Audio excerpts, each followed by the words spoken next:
Tekashi 6ix9ine grabbed the spotlight partly with his rowdy raps, his public feuds, and his hundreds of 69 tattoos. He's also a magnet for controversy, who got locked up on federal racketeering charges in 2018. Here's what prison has been like for the dummy boy MC.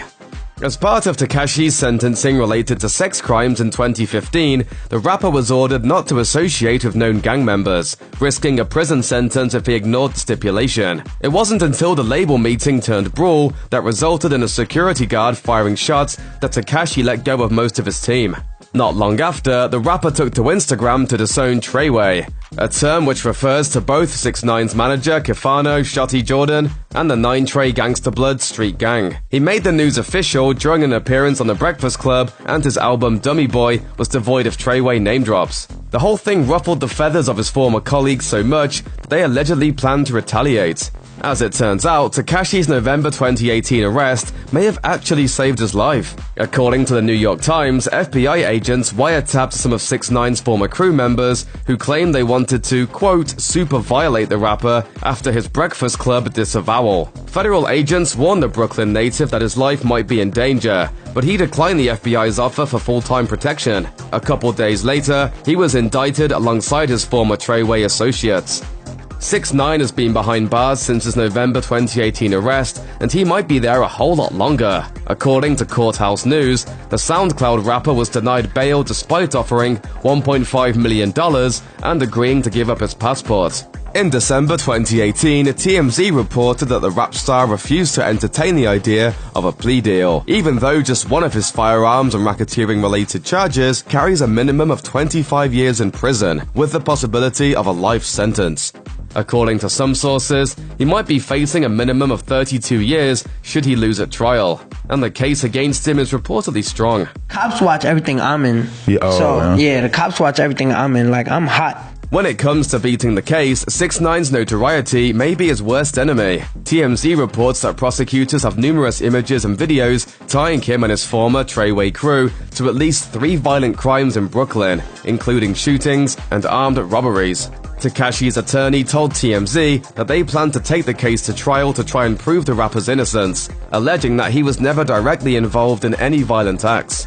Celebrity status is often a one-way ticket to your own prison cell, even when the rest of the prison population has to share their rooms. This wasn't the case for 6ix9ine, who was incarcerated in general population at Brooklyn's Metropolitan Detention Center. The facility has a reputation for being brutal, even for jail, and Tekashi was welcomed into the population with a violent confrontation.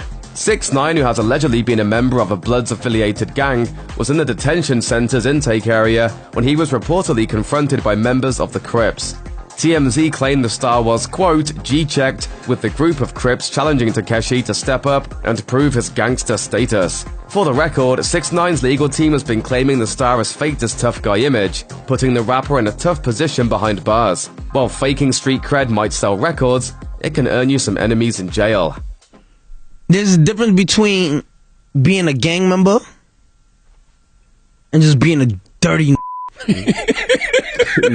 Regardless of his questionable credibility, the confrontation allegedly didn't shake the rapper. Prison staff reportedly intervened before Tekashi was served a major smackdown, and his attorney claimed he wasn't scared.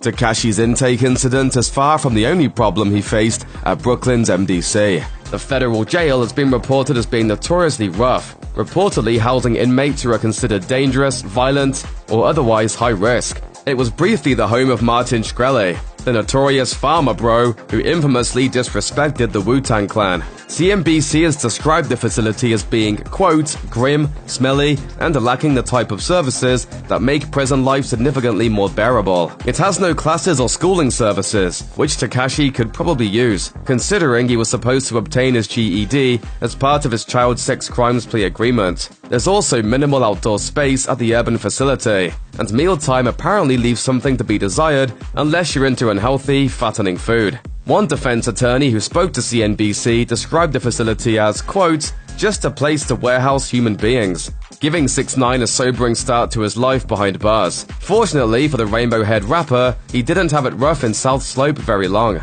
According to TMZ, the star was moved to a different facility after his gang-related scuffle, with WABC reporting that the star was facing death threats. His new location was not immediately disclosed to the public, but TMZ claims the Billy rapper asked to specifically be assigned away from any Crips and Bloods. He's now reportedly in neutral territory, at a facility known for housing cooperating witnesses. Shortly after his arrest, Tekashi joined the ranks of legendary rappers such as T.I., Lil Wayne, and Tupac, who all released major label music from behind bars. The star followed the Gucci Mane playbook and dropped his record earlier than expected after his arrest. He's since landed a string of singles on the Billboard Hot 100, including a collaboration with Nicki Minaj. In a since-deleted Instagram post, Nicki shared her support for the incarcerated rapper, writing, "Danny, I love you and I'm praying for you, your mother, daughter, and her mom during this time." Tekashi also has reportedly made efforts to take care of his loved ones from behind bars. According to TMZ, the rapper gifted his girlfriend with a $35,000 Rolex watch for her 22nd birthday, with the expensive present reportedly being delivered to her in person by the celebrity jeweler Jimmy Boy. Flaunting the timepiece on Twitter, his girlfriend wrote, "Best birthday ever. Thank you, baby. You're the best even when you're not around."